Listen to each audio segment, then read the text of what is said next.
how's it going? Welcome to the stream. Well, it isn't Friday, but I'm kinda running out of options to play stuff. So yeah, we're doing this again. Yeah, so I might have to really get my computer fixed, cause like I tried it starting like an hour ago to prepare everything for stream just to be sure. And it kind of crashed, or it kind of bugged out and stuff like that. The screen was just filled with glitched out green pixels and something like that. I don't know why. I really gotta get this checked. Don't know where that came from. Well, anyways, yeah, what I also found out is this Smash Bros. Fanfiction isn't the longest piece of fiction for a while now. The longest piece of recorded fanfiction is a goddamn Loud House fanfiction that has 9 million words. The thing is, I won't read that. Just because, okay, the show was kinda good, in my opinion. I don't watch it anymore. And, well, the thing is also the fan base. Yeah, the fan base is just... It's comparable to the Once fandom, but with heavily more incest. So yeah, I'm gonna stay away there and won't even touch that with a 10-foot pole. Anyways, let's get it started, I would say. So I checked it a bit, and this is the last chapter of the Earthbound arc. Although it's still pretty long, so let's see how long we'll take. Hold on, let me drink a bit before I start.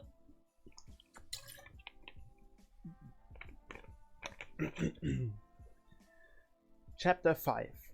Enter the bad guys. Chris knew for certain that things were not going to be so good for him in the long run. After having seen that dreadful incident where he couldn't stomach seeing so much bloodshed, it was proof enough that it was proof enough that appearances weren't everything. Truthfully, it was his Lucario who would have behaved violently for his sake, but it didn't help matters just knowing that if the teen got careless again, he didn't want to know what Lucario would do if he didn't manage to keep his anger under control. He could certainly make a happy place like Kirby's world look like the living hell. Funny that you mentioned Kirby's world. Cause once you reach the final world, you are fighting Lovecraftian beings. You are aware of that? Fortunately, the distraught teen was slowly getting out of his trance. He was thankful to know the world they were visiting was not really a normal one. The big-nosed walking head with a red ribbon on a single piece of hair, strange creature in front of them, was evidence to that. And somehow Chris could start to forget about what he went through, just trying to make a sense about the new creature. Boing! It replied, its dot eyes curiously looking up at them. Welcome! This is Saturn Valley. Guests are free. Ness and his team remained silent. For once, besides knowing Lucario full well, they were not really sure what they were staring at as it started circling around them.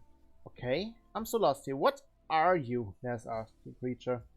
Me, Mr. Saturn. Zoom! Everyone, Mr. Saturn. The creature replied in monotone as it continued to examine them. One of many. Many like cake. That's good to know, I guess, Paula trailed off as she scratched her head in confusion. Listen, we're kind of on a mission to fight this. Wait, hold on. She looked at the others. Should we ask him about what we're doing?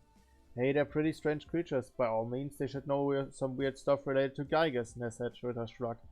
You know, pair up weird with weird. It all makes sense.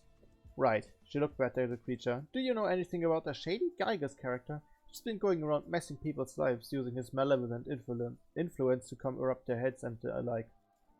The Mr. Saturn tilted his whole body to the right, possibly thinking what Paula had meant by that. Dunno. Zoom! Strange. Things happen, you know. There's a lead in that sentence, Jeff noted.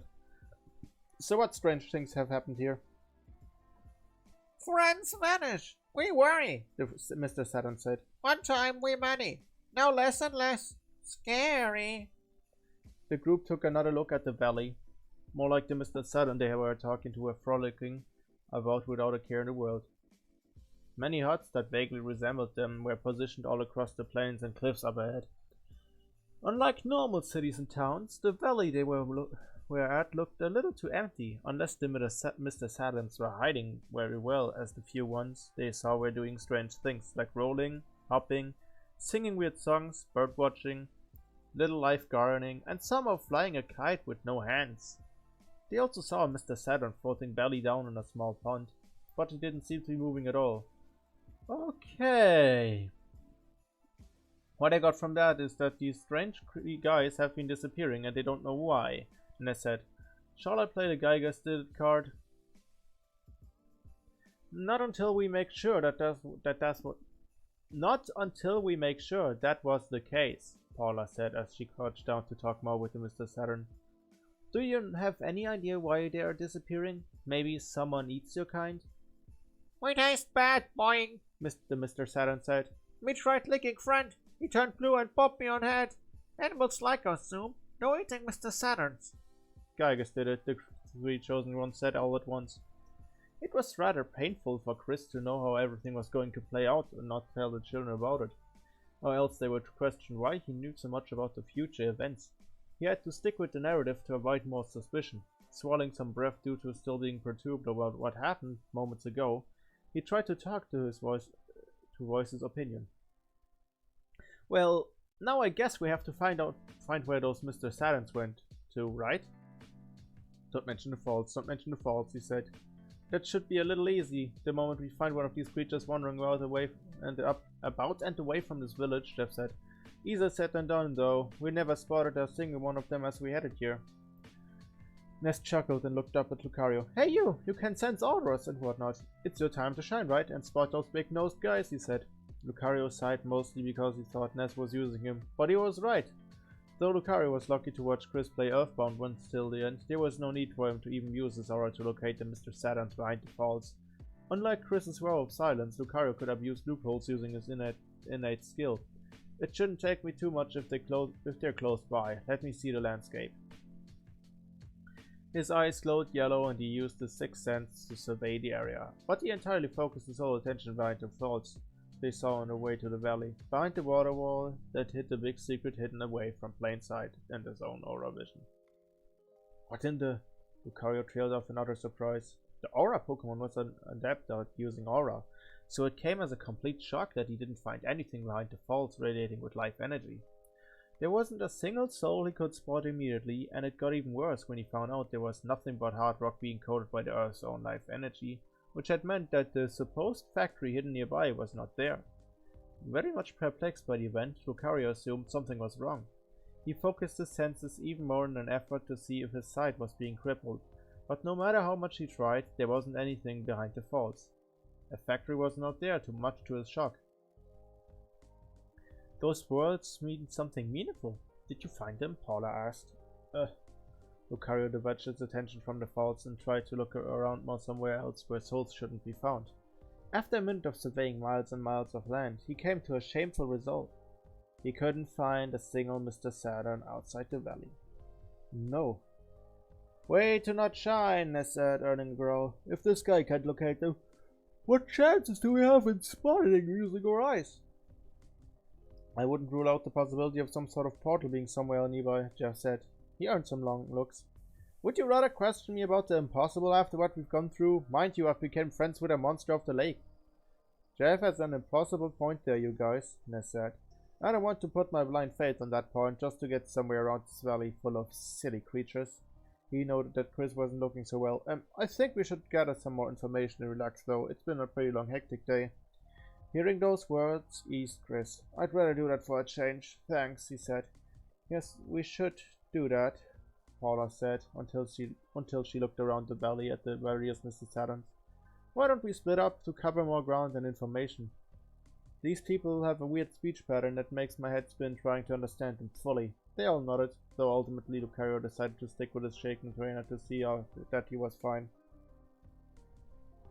What? Oh. After the other three children walked to their separate ways within the village, Lucario sighed and turned to his trainer. I feel so ashamed and guilty for what I did back there. Chris, I didn't think you would react so strongly, he trailed off with worry in his eyes. Chris shivered and looked away to some frolicking Mr. Saturns. Just about anyone who has never seen a bloodshed happen in a universe where it's really uncommon to see would react like that, Lucario. You already know how something similar like this happened before. He silenced one sobbing sound that might have as well been stabbed Lucario. And just like anyone else who's seen stuff like that, I want to try to forget about it doing something else to distract my mind. Lucario forced a small smile. Do you want to go around this weird village talking to its people then? He asked. I'd honestly rather rest than focusing on this mission truthfully. The grass here is nice to lie down on. Boing! The loud sound startled both of them as they looked down at another Mr. Saturn standing between their feet. Either it was the same one or another one. Goodness, you startled me. Don't do that. Chris scolded lightly. The Mr. Saturn was staring intently at the teen without reacting so badly at the scolding. He continued staring blankly for a little while until the two exchanged glances and looked back at him. So, what is it? Stressed head's bad for life, the Mr. Saturn squeaked. We have a solution. Zoom! What now? I stare at you for hours. You look tired, ready to sleep forever. The two of them found a rather strange sentence not hard to decipher into something easier to understand, causing Chris to drop his jaw and Lucario to narrow his worried glare. But not fear, boing. We have solution. Ultimate potion. Ultimate relaxation. Ultimate potion relaxation. Ultimate maybe not potion relaxation, Zoom. I don't understand. Are you saying you're going to give me some ultimate potion for relaxation? Chris questioned. You bathe in potion, Zoom. Given the fact that Mr. Saturns were overall strange and hard to understand, Chris feared the meaning behind those words was something else differently. I'm not really up to bathing in potions right now, he said. Then Mr. Saturn looked down and thought. How they say? Hot spring, he said. Hot spring method. Boing! We have hot spring. Zoom. Will I drink a bit? Hold on. Those words clicked Chris's memories. He did remember the valley had a hot spring atop of the cliffs. Somewhere. He had never entered a hot spring before in his life, but now it seemed necessary for him to relieve the stress he went through. Even if the valley belonged to Mr. Saturns, he was a little too desperate to try the tempting option. A hot spring? I could surely use one if that's what you really have. I'd never used one of those before, Chris said. Lucario was thankful that there was a method to give Chris some time off from the mission. Furthermore, Lucario never used one either. We could use it together, he said. But then again, a hot spring required people to take off their clothes. Remembering that, Chris blushed. No way, you can go about without wearing or changing clothes, but I'm totally different on that matter. Excuse us, boing. You both enter. No tossing clothes or fur, the Mr. Saturn said. Chris stared incredulously at him. Well, you normally take your clothes off when you go into hot spring. I don't do that, boing. Why don't you? Chris frowned when he recalled the Mr. Saturns were nothing else than a ribbon on their heads. Oh wait, you have no reason to. But I do. Don't tell me you have seen naked humans enter hot springs in here. Yes. Chris and Lucario looked shocked. Naked humans, gross. Never want to see naked humans again. Humans look better with clothes on. Pass the scroll. Pass the scrolls. Today is okay. Clothes on hot spring. So. He continued to explain. But I have to take my clothes off and keep Lucario away from seeing me naked, Chris said embarrassed. I thought it was completely okay for people to have the same gender to share the same hot spring, Lucario asked. I'd read it up in a story before. Well, yes, but this is different. You and I have wildly different body shapes, unless those baggy ties of yours shorts. I mean, I don't want to find about that just to justify this. A moment of silence followed until Lucario gave one look at his ties and said to his trainer, They're not baggy shorts. The truth is not that bad when it's not what I was actually expecting, Chris admitted. He has seen some art. I'm pretty sure Chris had seen some art. Talk too much. Get bored. Mr. Saturn chimed in. Use hot spring fast and it heals body fast. No. Keep clothes on, please, or we look all the way for another months. Chris sighed in defeat. Oh, screw it. I'm desperate enough to do it with my clothes on if that's for a free entry pass. Let's just go and get this over already. Because this Mr. Saturn really wants me to go there. he said as he noticed the little creature helplessly trying to push him forward from behind. He complied to the Mr. Saturn's idea and started walking forward into the cliffs, where the entrances were seen all over the several height levels. The trio entered the first one, the Mr. Saturn led them to. Through furiously enough, the Mr. Saturn they were with didn't have good memory for traversing through the rather long caves inside filled with a few more Mr. Saturns, doing strange things that ended up coming to dead ends over 10 minutes until Lucario got sick of the whole affair and simply used his fairly developed jumping skills to get him all on top of the cliff.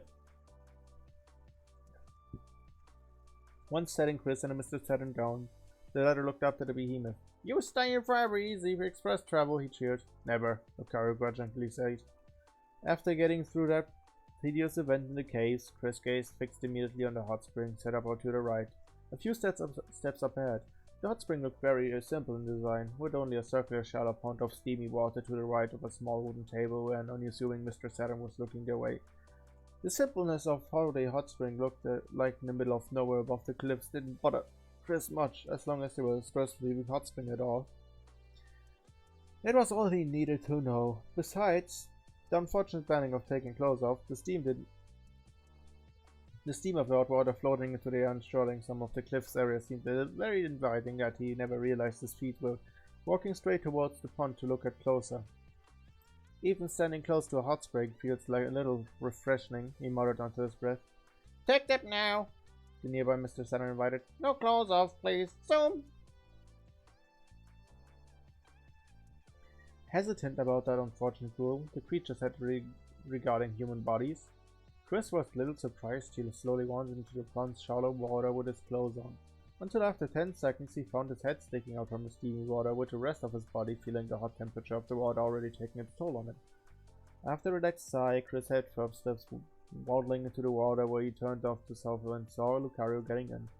The Aura Pokemon had to wander a little further into the pond, where it was much deeper, though he had to kneel down to at least have his upper chest floating above the warm water. "This actually feels really nice," Chris commented to Lucario. "What do you think? I hope it's not too hot on a steel type like you." Lucario smiled and went so far as to wet his face with the water using both hands. "It's not so bad on me. The hot temperature isn't annoying, unlike getting all sweaty under the sun," he said as he too sighed with pleasure. "It makes me want to meditate in a hot spring for a long time." "Well, I don't know if our bodies can handle the heat for a really long time. It's only good for like half an hour. I really don't know how to properly make the most out of this. The only times I've ever seen hot springs is during anime episodes. All of those will always involve hijinks with guys trying to spy on the girls," Chris said. Chris stared long at Chris. "Would you do that if we're—" "No!" It was hard to tell if Chris was blushing because of the heat or because of the embarrassment. "I'm not a pervert. I'm not into ogling woman's breast. Trust they don't have such thoughts either, right? I'm safe in that regard. I don't have, fixation on breasts." Lucario closed his eyes and thought. "I believe us Pokemon have other assets to focus on when picking our mates." He blushed under the steam and looked away. He wasn't much interested in talking about picking his ideal mate yet, but the conversation made him speak about it anyway. "I can't really think of anything your kind likes to see in other girls. You're not like us humans who share the same body shapes," Chris said. "I don't mean to prove too much into this, but what do Pokemon seek in an ideal mate? Are we seriously doing this right now?" "Well, I think a good personality, probably some strong—" "Sorry, Chris, but I'm not too used to thinking about stuff that should be a second nature to other Pokemon." Lucario apologized. "I feel inadequate. I lived and learned so much about your world that I feel a little detached from a world of origin." Feeling sympathy for Lucario, Chris thought a bit about what they were doing right now, enjoying a hot spring scene in a world you were never going to get through normal means. If that meant anything, it meant that that anything was possible. "Do you think we will ever get to visit your homeworld while we're out here?" Lucario blinked in surprise at that idea. "Huh! It could be very much possible if we really think logically about what is happening to us right now." He smiled a bit and looked up at the sky through the steam clouds. "I could possibly go back to Sinnoh for real and perhaps try to locate my family to get to know them. We could even embark on a badge quest and defeat strong trainers." "I don't know about that last part," Chris said as Lucario started a little taken off guard at the tunnel. "It's a little too soon to have me and you go on that kind of adventure. The idea of catching Pokemon and traveling a big region completely unsupervised doesn't seem that hot to me now that it can be a thing. And besides," he shook his head and sunk himself a little deeper, I don't have much of a head to be thinking that now, Lucario. I'm really sorry for showing off on those wishes of yours. Lucario looked down until he frowned at himself and forced a smile at Chris. For now, you're right. I forgot you in this hot spring to avoid thinking of stressing things. Sorry for trying to imply dangerous adventures with my wishes. The teen turned to the boy, chuckled heartily. It's fine. I still like to look at you all getting all excited to do all that when you have the chance to do it at last, and me being there feels like a true dream come true. Lucario chuckled. I wouldn't begin to think how any of that would be fun without you around. It's true that many things in life are better when others enjoy it with you. He felt a little drowsy and leaned in on the dirt wall behind him. All I want to do is now to enjoy this hot spring with you in it. The teen nodded and also leaned his back on the dirt wall behind. It feels much better knowing that. Oh goodness, this hot spring is so divine, he sighed out loud, and closed his eyes, which Lucario also did. I have this big urge to build a custom one in our house. It sounds very nice, Lucario said, awfully yawning and feeling his body going numb. It does. Just imagine how much time we could lose. Just using that every day, multiple times without taking a break. Kristen yawned as well. Wow, hot springs must be really good because all I want to do now is fall asleep. Something was horribly wrong here. Chris was nearly just about to fall asleep when he barely noticed Lucario had fallen asleep before he did. Although both had never entered a hot spring before, Chris knew full well he never saw anybody fall asleep in one. It would be completely suicidal to remain in a hot body of steamy water while sleeping in there, but he couldn't help closing his eyes. If Lucario's lifeless body slumped forward and he never made an attempt to vitally wake up to shake off the water that his body was already used to, then it stood to reason that the hot spring wasn't normal at all. Maybe it was because the Mr. Saturn spilled it. Maybe it was because the hot bar underneath brought hot water from strange source. In the end, though, the world blacked out for Chris as he felt everything in him going numb and briefly seeing a horde of Mr. Saturn standing all around the pond, staring very much intently at his way. 20 minutes later. Ness, Paula, and Jeff couldn't gather a lot of info about the whereabouts of the lost Mr. Saturns. They had way too many strange tales from all of the Mr. Saturns they talked to, with many of them not even bothering to talk about their lost friends. The main trio of their universe was walking up to the cliffs after finding out the other two members of their team weren't seen anywhere in the lower floors, and they wouldn't definitely be found in the many dead ends the children stumbled upon, though they soon figured out the way out. And this one, Mr. Saturn kept being paranoid about feeling something on top of his head until I told him it was his rib. Ness narrated to the other two. It wasn't funny when he looked at me around and I had to keep reminding him about it. Short-term memory loss should be enough light on this talking path. I'm certain Paula and I have some stories about the run-ins with the rest, but I'd better not talk about what I went through, Jeff commented as they came out of the cliffs and were nearing the top. I saw you I can't talk? I saw you combing what little hair those 10 had. Paula said blankly. Jeff grumbled and gave up on hiding it when Ness shot him with a dull look. What? They surrounded me and kept blocking the way with a comb. I was contemplating the thought of kicking them away to get us on their base side, or heed their stubborn demands. I'm sure you would have done the same, he said. I would have tossed them around with mine without making look so obvious it was me, Ness said. They were now climbing up a ladder that, by all means, should have been found broken to the genre savvy people who knows that ladder shouldn't be functional. It's comments like yours that worry me what kind of things to do to Geiges when you find them at last, you know, Paula said, being the modest one climbing the ladder last.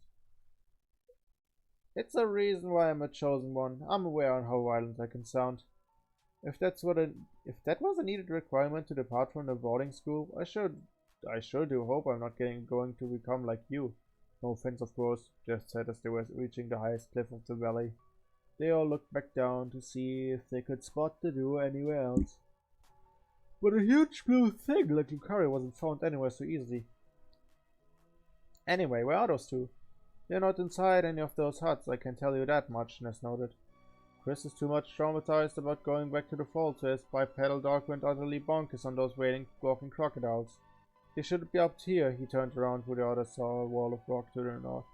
However, to the left side of the rock wall, it looked like there was a cave in that blocked the path to an old cave entrance.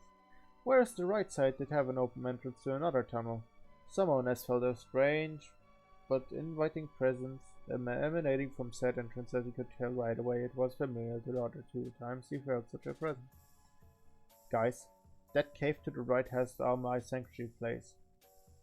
My sanctuary? Well, that's good to hear, Paula said.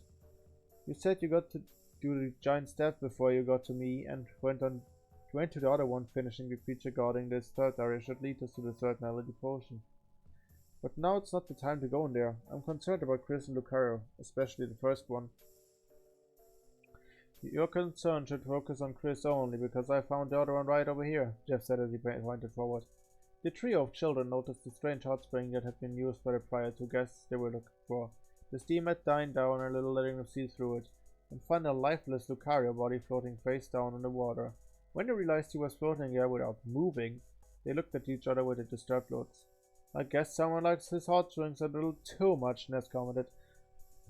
That's not the way to enjoy a hot spring, though. It's not healthy to stay in one for a long time without moving. Face down, Paula gasped and crisply rushed forward to the edge of the pond to look close at Lucario. Oh my goodness, don't tell me he drowned in there! After hearing the polarizing statement, an illness and a somewhat sick Jeff quickly joined her side. No, you cannot say he just drowned like that. I knew it was too good to have a super powerful bipedal dog of aura, but this isn't the way you should go, Ness said, obviously panicking at the thought.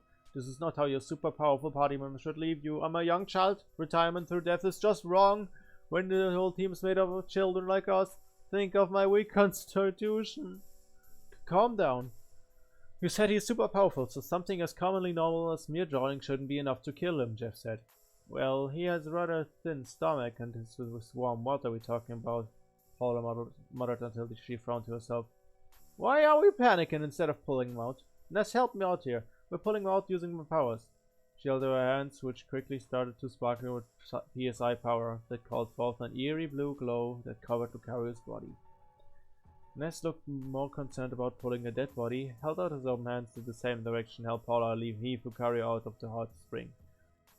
Albeit rather slowly, since the weight of the large Pokemon seemed to be heavier than what his appearance suggested. The 2 children grunted as they moved the body out to the ground level and quickly pulled it out to the side. Once it was out, they let it go with a loud sigh and panted a bit. Jeez, he weighs even more like a fat man, Ness commented as he rubbed his head, feeling a few mental quakes going off. You used your powers on a fat man? Jeff wanted. A fat cop man. Paula quickly regained her composure and started right at Ness. You fought a cop of all people, Ness? Don't blame me. Some of the cops in my town found it ethical to challenge me to a fight. I've rushed after getting rid of the local gangsters instead of them. It was self-defense in the end, Ness shot back. Wow, that's far more illogical than we were dealing with, and that's saying a lot. Jeff nodded until his friend's dull gazes pulled him back to earth. They looked down at Lucario's back until Ness found it right to use a nearby stick to poke the back of its head. Right, let's check up on Lucario. After a few pokes at Lucario's head, Ness started to breathe in and out quickly, though Paula slapped his head to get him to calm down. To their great relief, Lucario started to cough face down on the grassy side and slowly started to regain his steam-filled senses. Soon noticing there was lying down in the grass beside the hot spring around the 3 worried children, standing in a circle. What?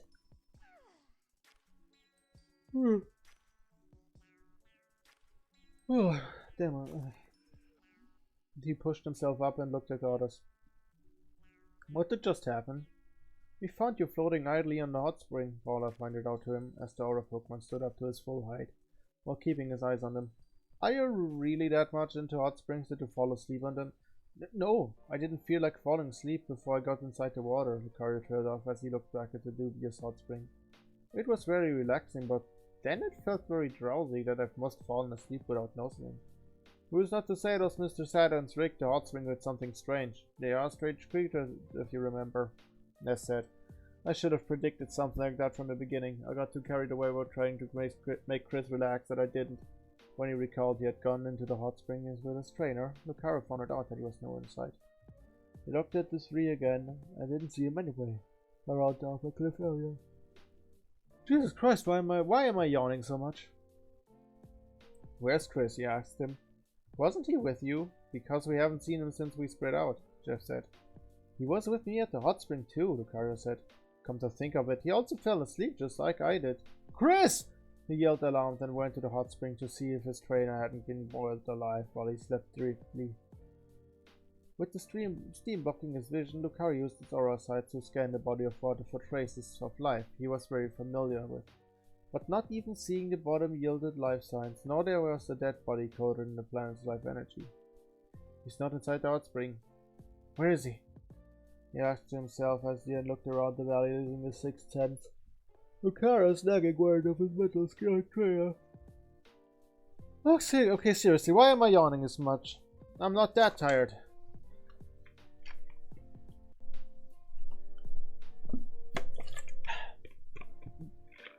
Being alone in an unpredictable world caused him to breathe in and out quickly with every passing second he used to scan the whole valley for his tracks.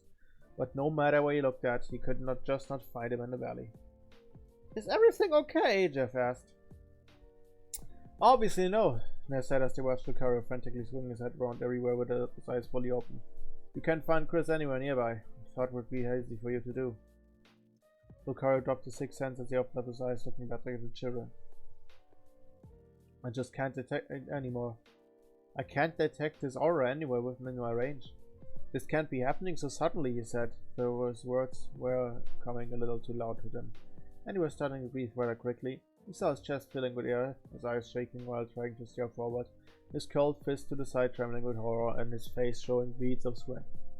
Though this last part was hard to tell, as he was still dripping with water from the hot spring. Okay, seriously, why?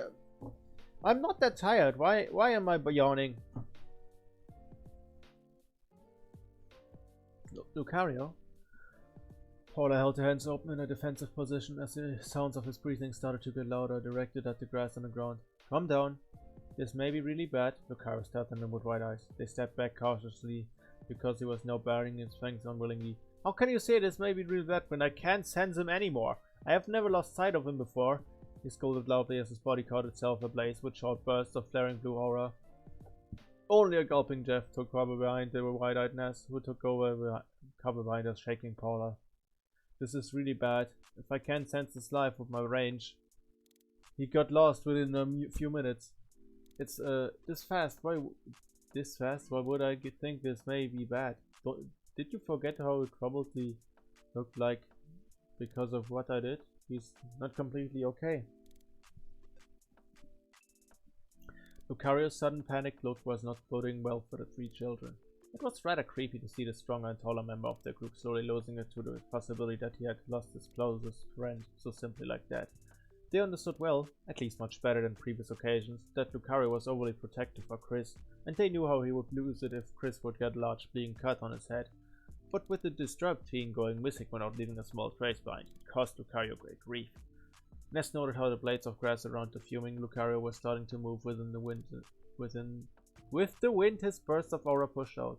If they pushed the wrong buttons, dirt would be the next thing to fly away violently, followed by them. We can try to look for him. Maybe your aura isn't refined enough, Ness suggested. He received a very pissed glare that made his screen roll. Find your aura is really refined and powerful. It's very impossible for him to get lost in 10 minutes. Paula swallowed their breath to start thinking about what was more important than trying to find a useless shelter to avoid Lucario's super breath. Let's all calm down for... Okay, seriously, why am I yawning? It's 9 PM. I'm not that tired. Why am I yawning? Let's all calm down for a moment and think how on earth Chris disappeared so simple like that before someone does something really unneeded, okay? Screaming a hot stuff won't definitely give us an answer to where he went to, she suggested as swiftly as she could. What they all got in return was Lucario snapping out loudly with a mighty roar that practically and literally shot strong air currents of wild aura energy all over that rustled the grass violently and pushed the children away alongside the table next to the hot spring that went tumbling off the cliff and startling all of the Mr. Saturn in the valley. On paper, the scream was not the most destructive thing they witnessed. It was the cliffs around the valley falling slowly and dangerously coming apart that caused large boulders to fall down and roll all the way down. wrecking as many huts they came into contact with. The three chosen children all screamed in horror at the doomsday scene that the only safest place to be was inside the hot spring, since they were standing in the highest cliff area and no other higher cliffs around them. With that being said, the three disturbed children dove into the hot spring and held their breath as long as they could. Though somehow they were able to pressure the bodies to hold it much longer, to not think about the murderous beast outside the water. Much to their relief, they found out that the water had been drugged to contain sleeping effect, knocking them out cold. Well, shit.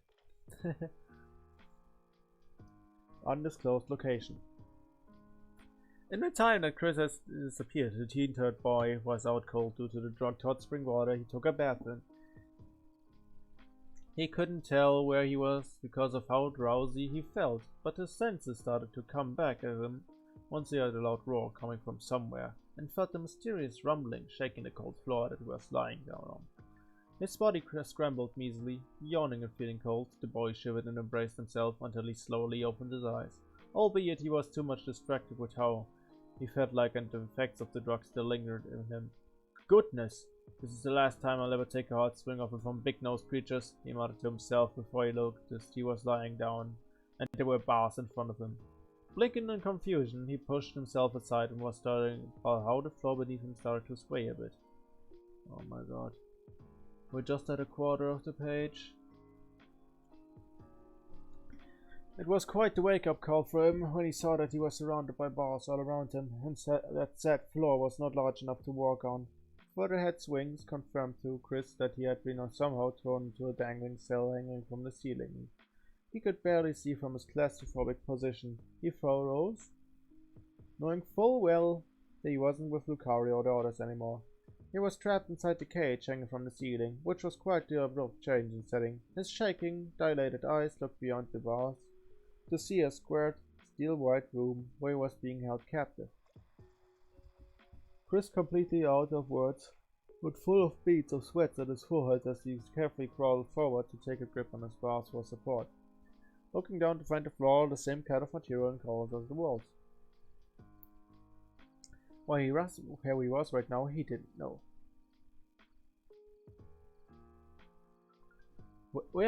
Where? Chris started to breathe faster and felt really ready for his beating chest to have a heart attack. Probably the best solution. He had to escape from a rather random and cruel situation he was put into against his will. His hands started to sweat on the bars he was holding on to, as if he was about to drop into an abyss, and his only support was the bars to keep himself from falling. He felt a lot of vertigo that added up badly to his previous nightmare caused by Lucario. "Where the hell am I?" he yelled loudly. "I heard a scream. Good, this boy is ready to face us all. You better be ready to wasting your time taking useless hostages. Those Mr. Saturns can't even do a good job for the life of them."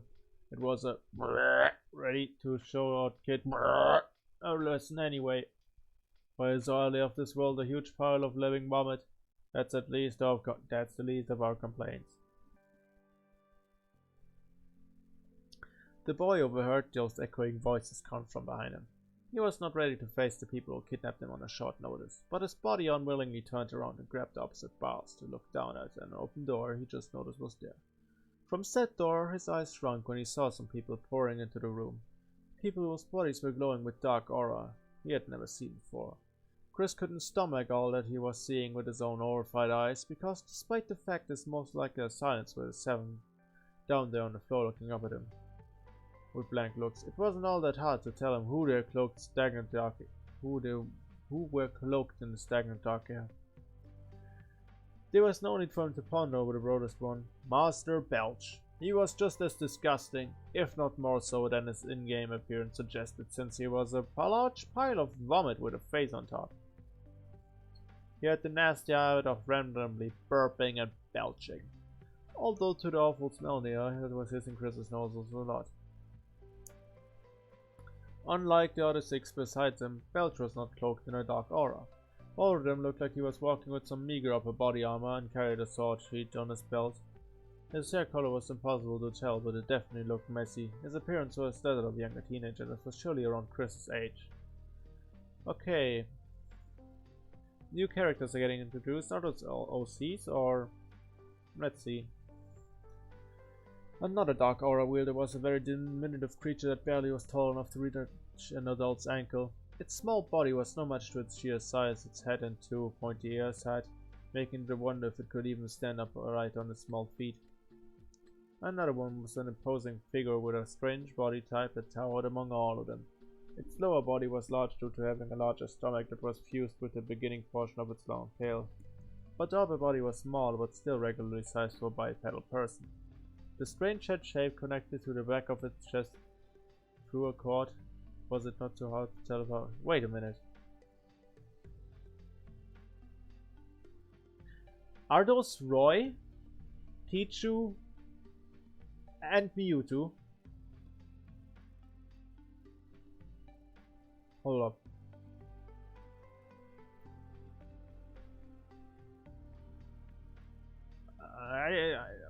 Okay, this kind of sounds like Mewtwo.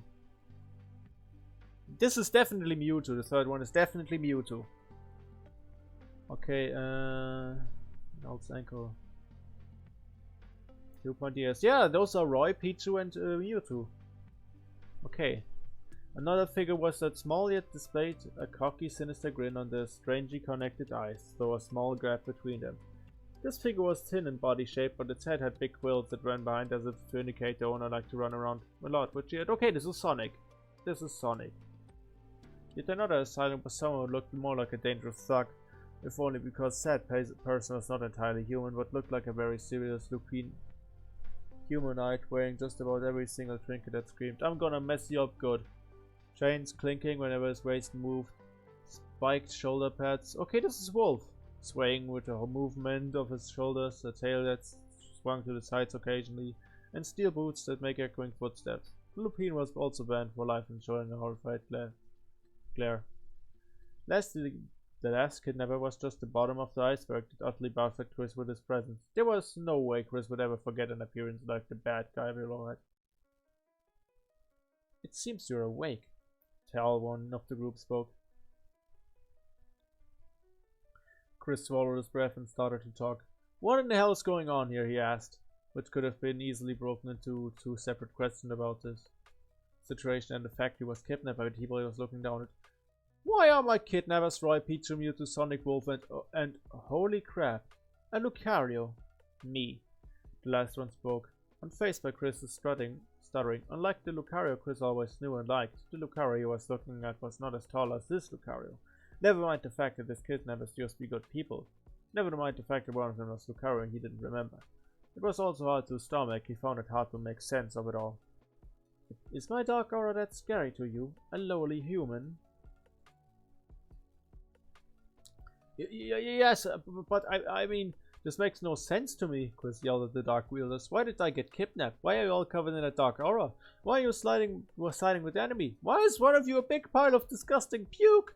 He continuously asked them, though the last one was extra question he hazarded at the last second, just to cover the fact he was from another world. "We just had to kidnap the loud one, didn't we?" Roy shrugged, as he asked his comrades. "It's those Mr. Saturns who got the wrong one of us. You big dummy. They were told to bring Ness to us, but they confused him for this kid instead and for some weird reason," Pichu complained, while the Dark Aura wielded to put up an evil tone into their voices. Only Pichu sounded a little too forced that Chris sometimes forgot he was supposed to be a villain now. "Weird reason. Duh, I don't know how they got those two confused with the other. They both wear the same clothes," Sonic spoke, grunting afterwards. "Talk about stupid slip-up! Reminded me why we didn't kidnap Ness ourselves." "Orders from Lord Taboo," Wolf spoke. He told us specifically to avoid raising suspicion among local populations of this world. We could have mixed up pretty well with the strange happenings, but he wants us to exercise caution. "And we've done a good job on that," Lucario said. "Belch's only connection to those useless Mr. Saturns. They don't even know we are the ones pulling the strings to the kidnapping plot." "Hey, did you forget one of us is the fastest thing alive? I could have swept Ness from the ground in the blink of an eye if I wanted to," he boasted. Mewtwo grunted. "Sonic, you're honestly too loud for stealth, and your ego catches up with you just as quickly that you will for sure show off in front of the I can't talk. I can't talk. My brain is rotting. In front of the enemy at the first chance to get, he reprimanded. The hedgehog grunted loudly and rather evilly at the psychic. Not like that, I tell you who I am after I'm done saying my line, he shot back, though the villains looked at him with dull looks. No, that's not admitting I was gonna do that if I could in the first place. Enough. Belch interrupted with a loud burp. If you guys need some reminders, let me give you one now. What are you going to do with Ness's identical friend? Master Geiges is not going to be happy that we got him the wrong one, who is not one of those chosen ones from the prophecy. Okay, that was just good timing that I burped at the same moment as this guy.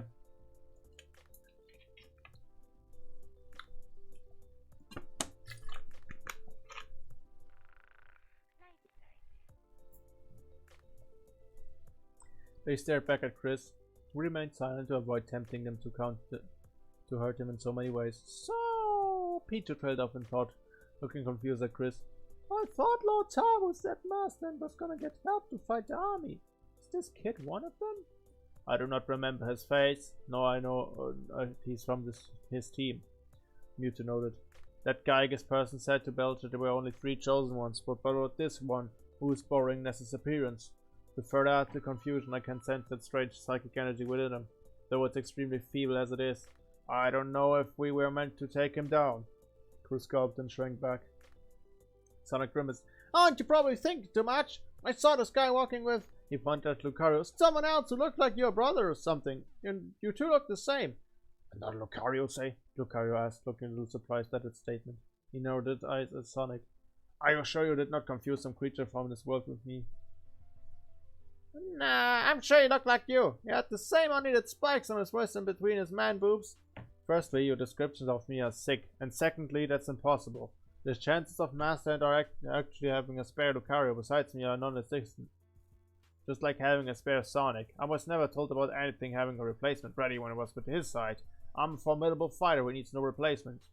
The teen-turned boy was unearthing a lot of info for just being silent. And he was thankful that staying silent to listen to them was helping to forget he was caged up. Unfortunately, he knew full well the worst was going to happen soon if he said the wrong things to them.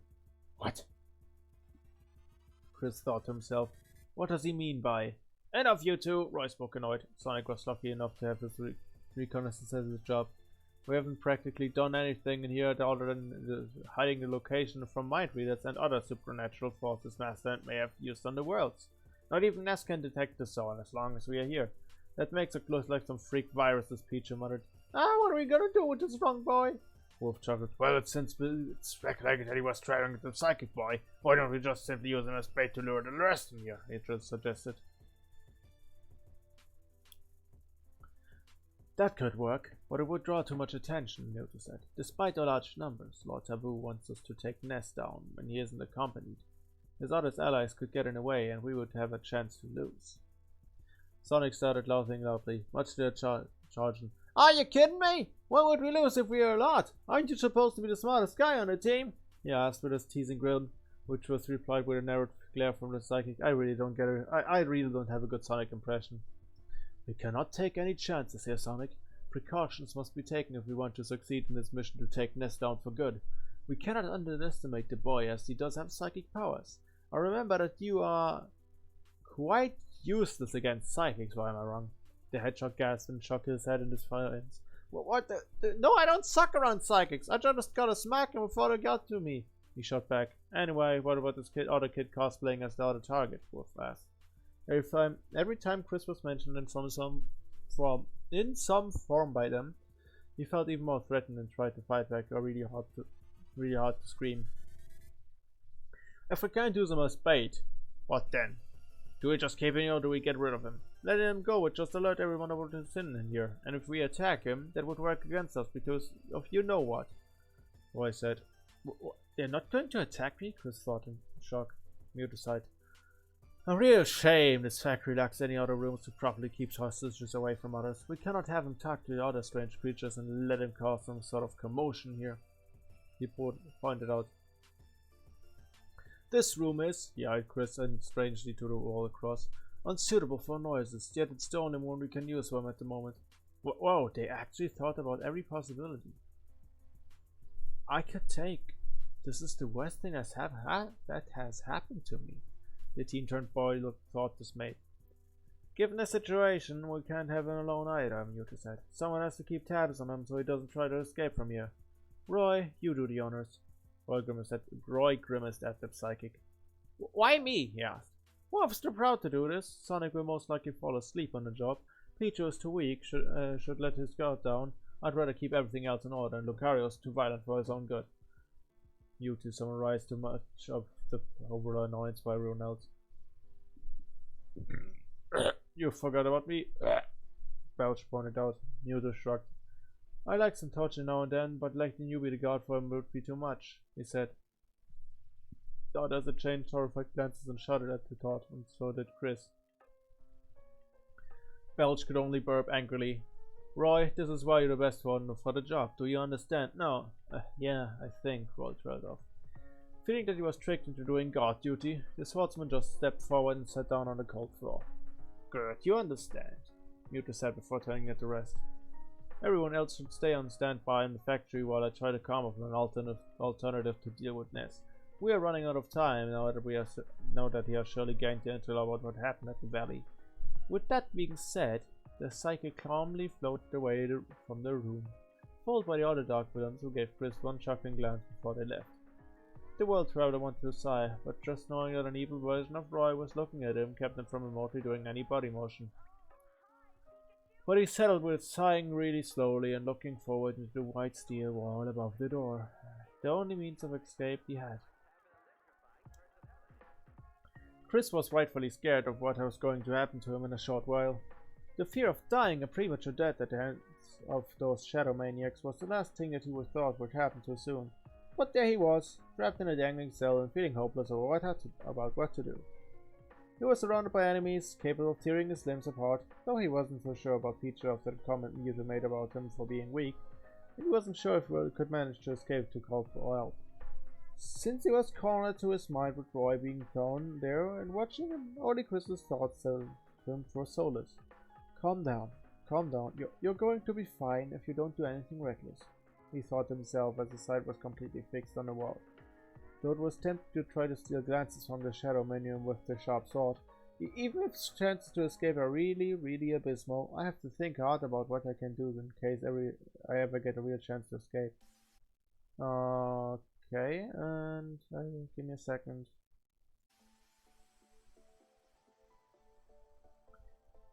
He closed his eyes to think that where he was. Okay. Given these saw Master Belch, there was no doubt that he was in the factory level of the game, that imprisoned Mr. Sadness for evil purposes he forgot about. Prior knowledge from Lucario for not being located to the factory behind the waterfall had convinced Chris that the factory was gone until he woke up inside of it anyway. If that had been true, it puzzled the boy that Lucario couldn't find it. Then he recalled something that Mewtwo had said to his comrades.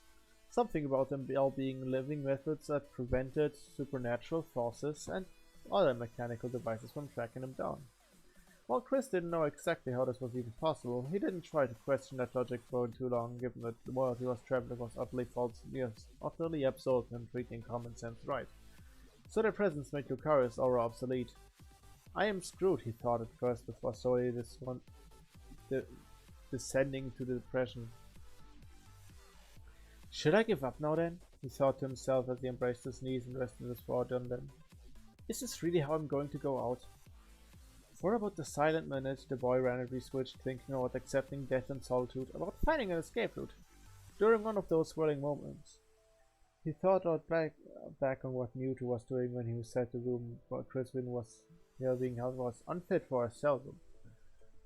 During a brief moment, he remembered the psychic staring ahead at the wall on the other side of the room.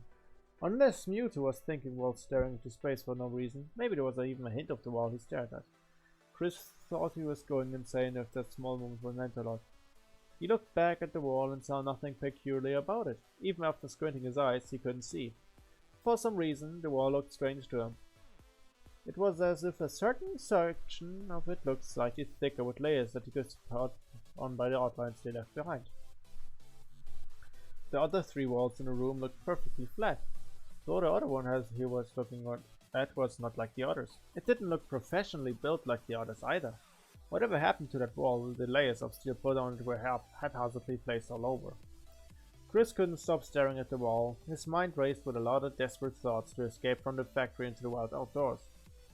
This is a long stretch. Is it possible there was a hole behind that wall? Chris thought hopelessly, trying to remember.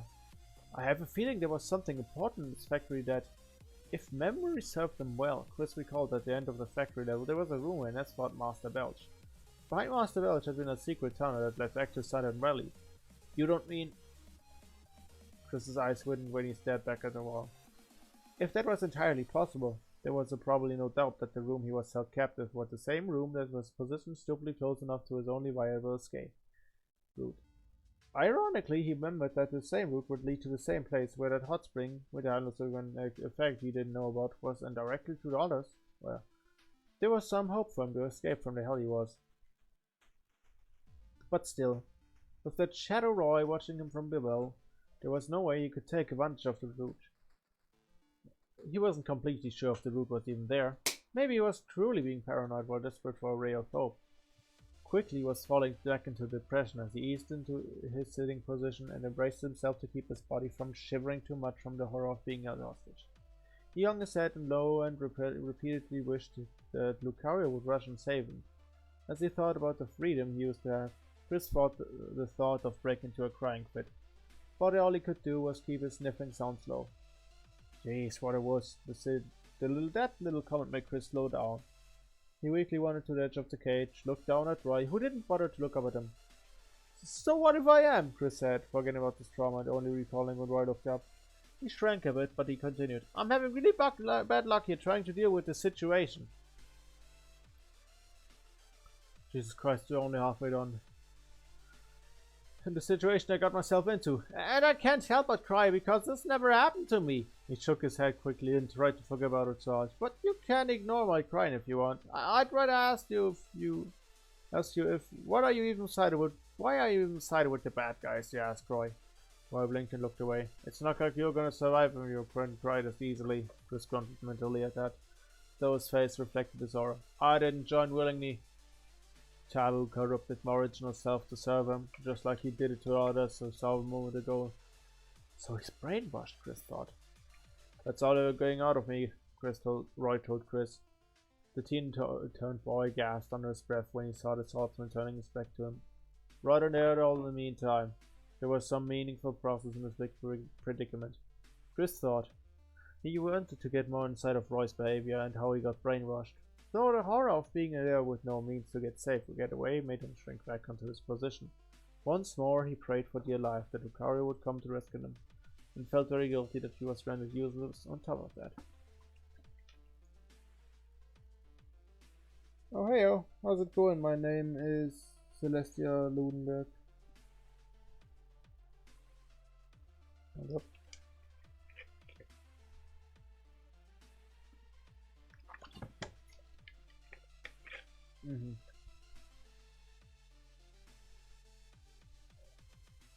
Okay, nice fan fiction that you sent in there, but I won't start any side projects at the moment, because like this is like a really long fan fiction. I want to finish this as quickly as possible. Okay, where was I? Oh, yeah.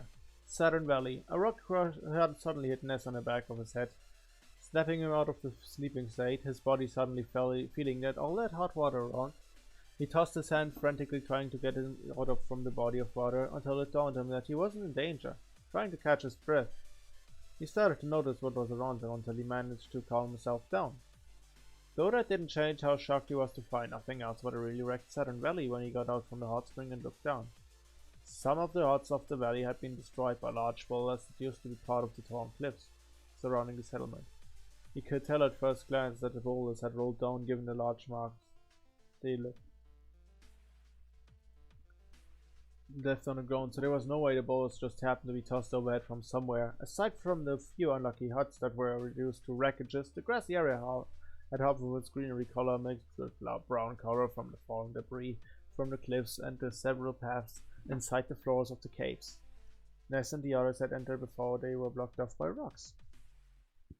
Everything looked like as if a tornado had passed through. Albeit, the valley was destroyed with many caverns and a clear water pond filled with mud. It didn't faze the Mr. Saturns at all that much, as they kept on going on with their usual lifestyle.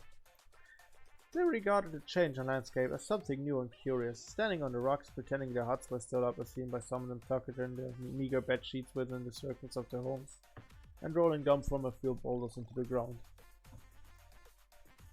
Jeez, Ness muttered under his breath when he remained silent for a moment. He overheard a few panting sounds coming from his right. Turning into that direction, his mouth gaped when he spotted Lucario, still holding that same pose he used to leave his hot air as he stared up into the sky with a menacing glare. He was still not any better from learning about the disappearance of his trainer, and Ness learned that he'd been thinking about Chris being lost forever was a suicidal topic to bring up now. Cautiously, the boy approached the monster. Hey, he called out weakly. He gulped almost immediately when one glaring red eye stared his way. A subtle answer that meant Ness would probably die if he didn't say the right words. I see you did quite a number on this valley. That was impressive, but rather unnecessary and random. So how would we start looking for Chris right away? He asked with a large thrilling smile, his feet ready to return and make a run for it. Lucario very slowly eased his stance and calmed down his growling sounds. He shut his eyes quickly and almost didn't try to lose it again, as he covered himself in his potent aura coat. He was once again trying to pinpoint the exact location where his lost trainer was. Look, we tried and failed miserably to raise your hopes with words and no action. How would you jump to action then? I bet that's what you want to do now, Ness. He ignored the mumbling sounds coming from the hot spring. It looked like Paula and Jeff were coming too. Where are you? Lucario muttered under his breath, or more accurately, his grilled fangs. You must be nearby.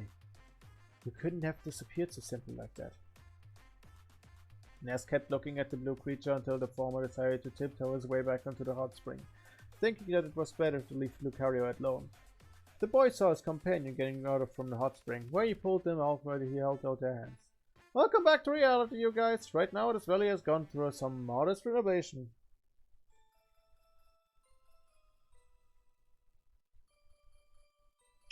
Paula and Jeff tried to close a bit before they guessed at the horribly changed landscape around the cliffs. For the love of we surely underestimate how destructive he can be, Paula noted cautiously as she and Jeff looked back at Lucario, trying to calm his grunting sounds down. Jeff wiped his glasses with his shirt, though it wasn't all that effective since he was all wet anyway. Let's not ever bring up anything that remotely has a chance of him losing Chris forever. If we do it again, he will level the valley, he trailed off. Paula turned back at the hot spring and remembered that she had fallen asleep in there. Despite the mass hysteria of the event a few minutes ago, say, this hot spring put me into sleep, she said, earning their attention. So it was true, Lucario and Chris fell asleep in there. That's kind of really strange, Ness said, staring into the big rocks that rolled beside the steamy pond. As he theorized why the spring had to be drugged with a sleep effect, he looked a tad serious. Hey, wait a minute! Something is strange about all this. You two, why would the Mr. Saturns in here drug his hot spring, and why did Chris even disappear from here? Jeff and Paula stared at each other for a moment of realization. If they made the hot spring like this, there's no conceivable way they don't know what happened to Chris. That's what I think about the strange kidnapping, Jeff said, rubbing his wet chin. Unless there's someone else in the valley that was targeting one of us and they took the advantage of the hot spring effect. One of Geiger's cronies. Or pray tell the subspace army the two of them are looking for, Paula said, hearing Lucario's growls. The girl looked at her companions. We have to interrogate them to find out the truth. Before you know who decides that screaming us is a good stress reliever. Conveniently enough, there was a waddling Mr. Saturn on the other side of the hot spring. They noticed him first before he did. Though when he saw them running to him in a pincer attack, it was too late for him to make a run for it. When one of them leaped on top of him, for he was walking around to the scene of the crime. Struck under Ned's body, the boy demanded the screaming creature by saying, Okay, it's you! Tell us what you know about your friend who has disappeared from the hot spring. Do it, I'll eat you whole! Paula slapped her head in embarrassment. Dunno. Friends carry boy to waterfall. Ness, seriously, this is not like we get our answers dropped out. Jeff, Paul, and Ness gasped their mouths at what this wailing Mr. Saturn had just said. Say it again. Waterfall, Heights Factory. Wait 30 seconds for door to open. Friends trapped. We desperate. Captured sleepy nest boy. Boy nest boy here. Boing, zoom, boing. Body squish. Secrets heard. The three children were quite distraught at what the Mr. Saturn had just told them. They were equally astonished to get that much of info in a very short time. Wait, this is a bit too much to swallow all at once, Paula said. Nest yelped when the Mr. Saturn slipped through his body press and quickly fled down the valley.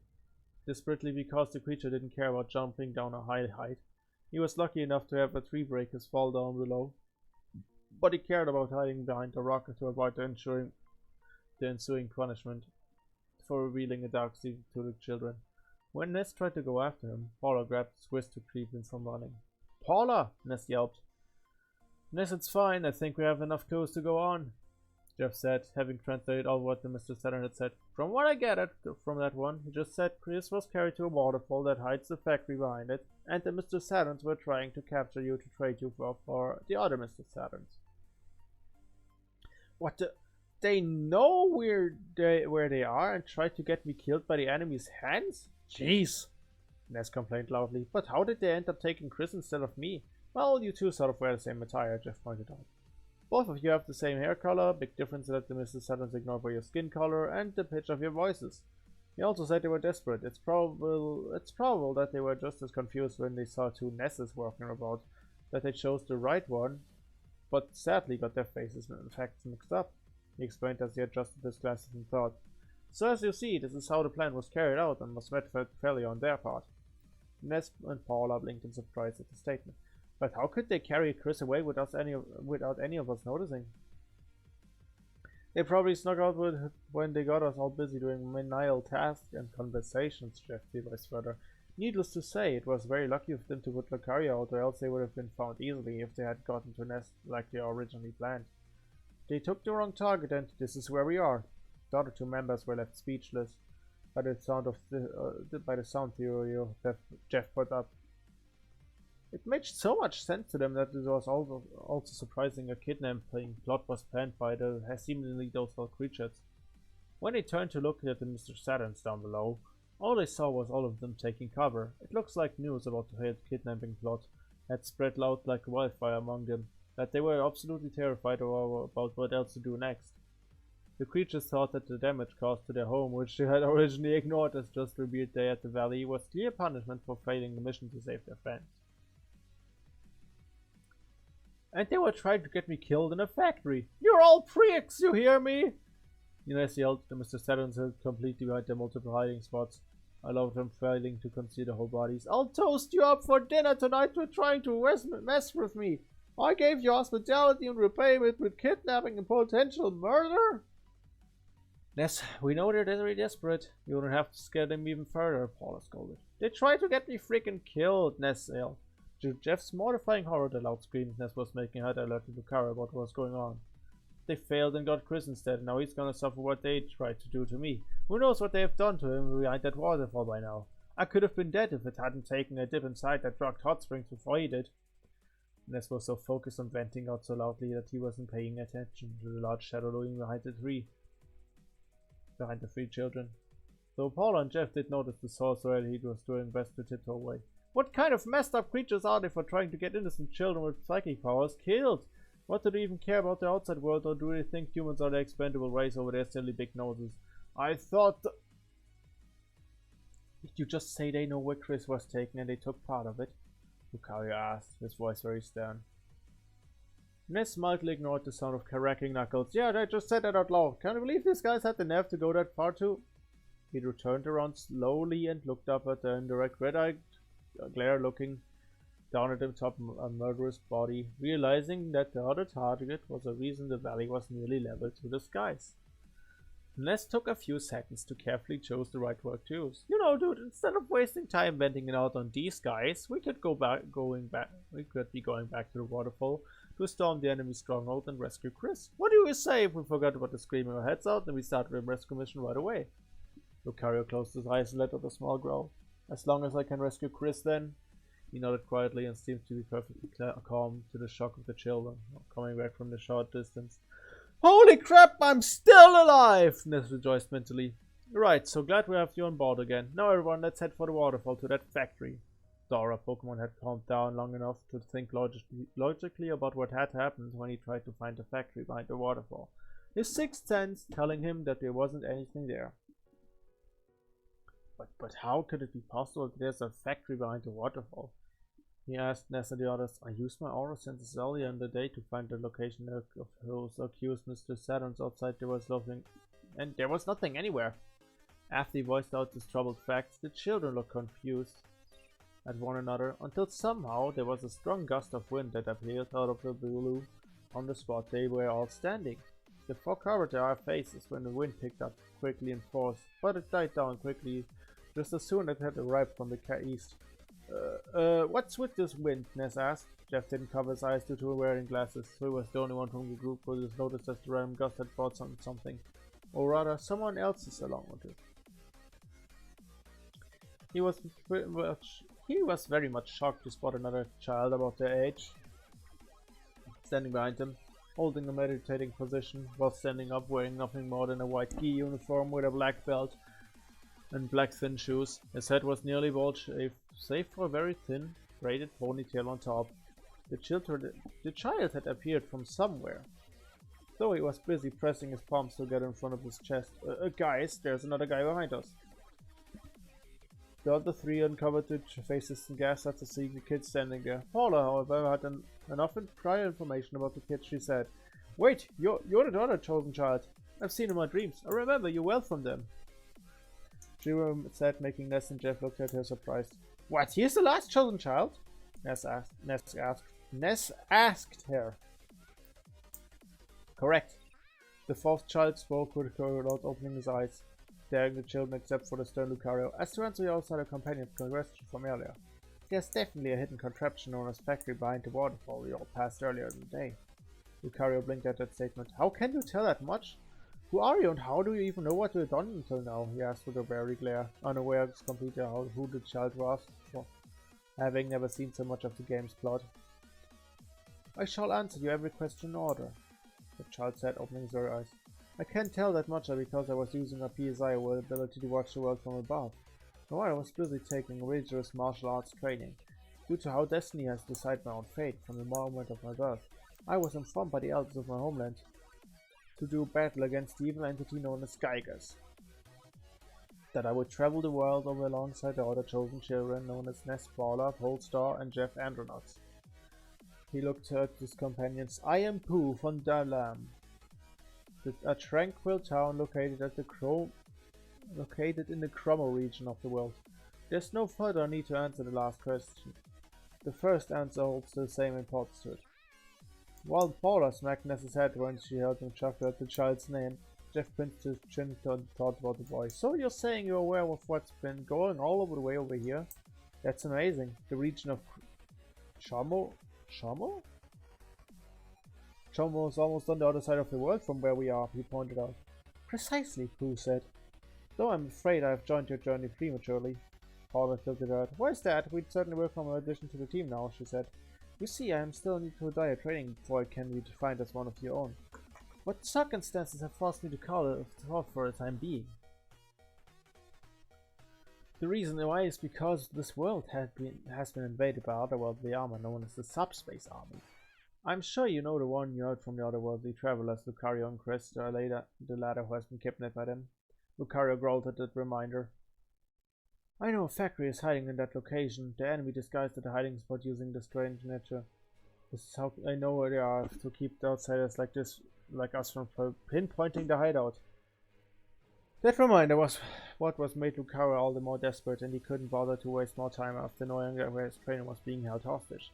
Growling loudly as he turned around till he leapt down the high height of the cliffs to the ground floor and sped from the valley towards the Grapefruit Falls in search for Chris.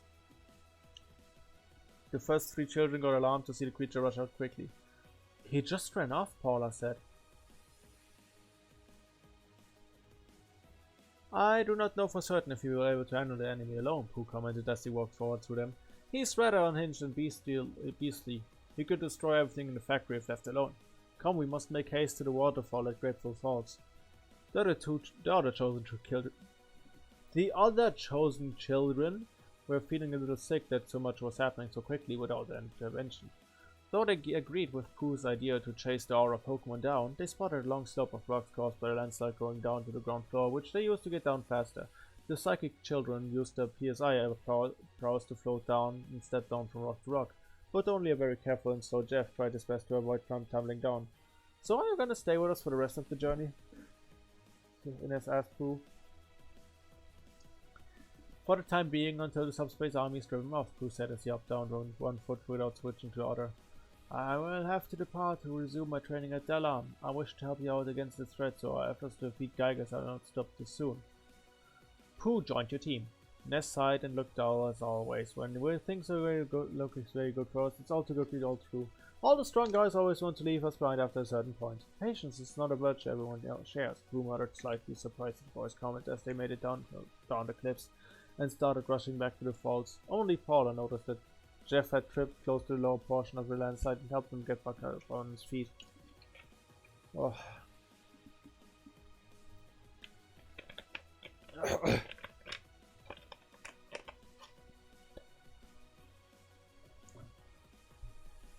Grapefruit Falls. Lucario was... Okay, how far is this? Oh, come on. Oh my god. Really?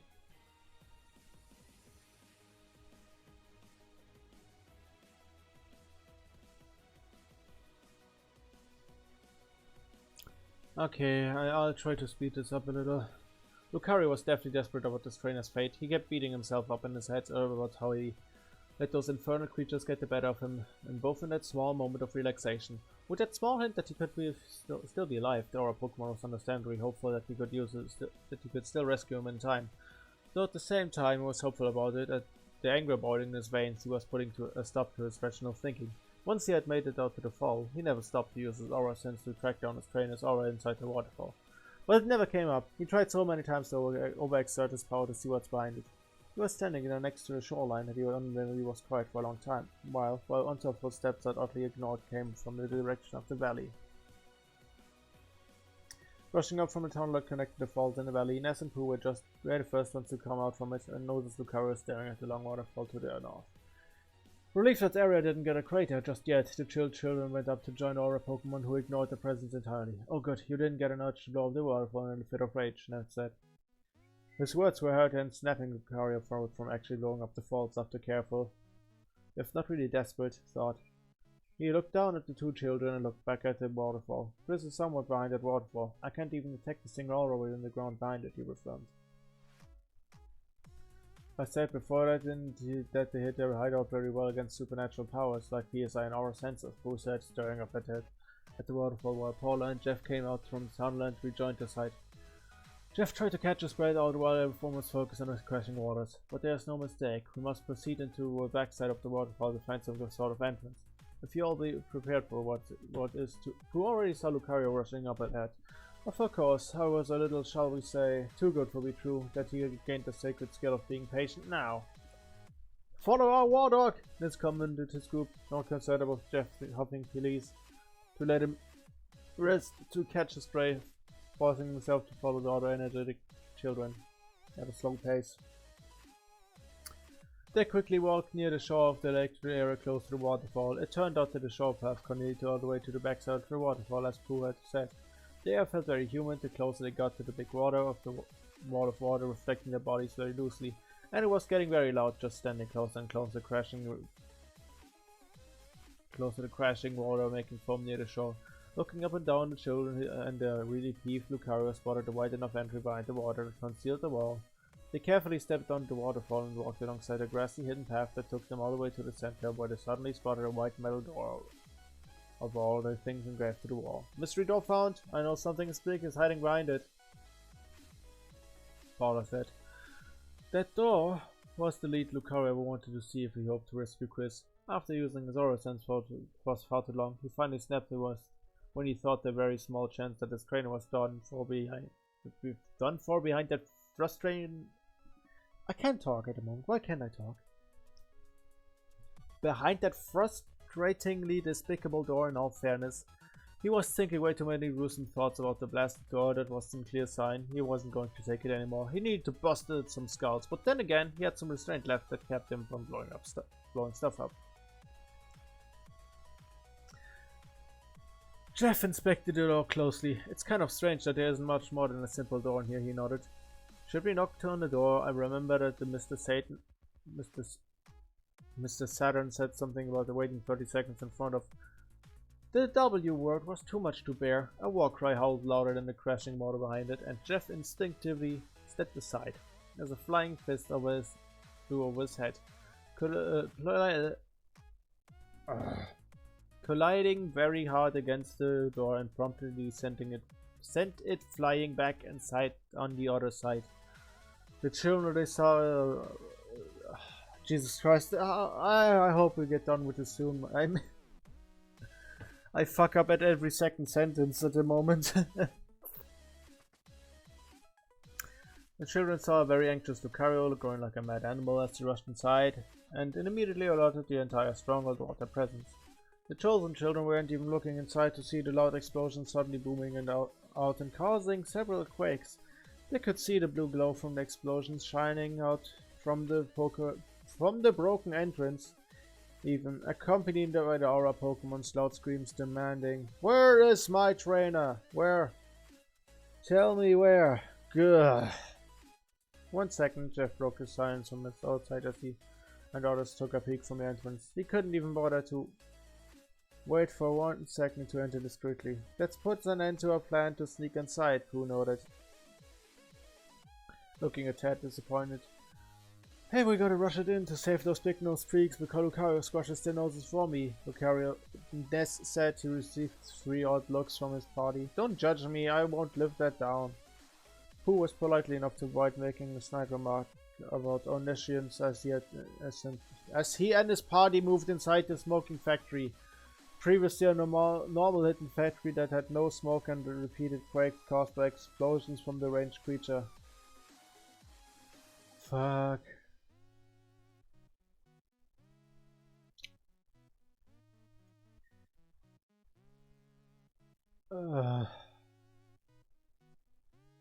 Guys, I'm I'm getting kinda exhausted. Okay. Part of me wants to end it here at where they enter Belch's factory. I'm like halfway done. I'm getting tired. I fuck up like at every second sentence. I just remember I'll stream tomorrow again. Probably this again. If I don't find anything interesting on Steam. I don't know. Either this or Chess Simulator, let's see. Also, I also have to do some preparations for the new WoosCast episode. So, yeah, I don't know. I'm gonna end it here. Yeah, sorry, I'm just getting exhausted. Like, my word fuck up rate is just skyrocketing since the last 15 minutes or so. So yeah, I'll continue tomorrow on this point. Anyways, quick reminder that at 15 followers I'm gonna play AI Dungeon. Anyways, have a nice evening guys, I'm gonna end it here.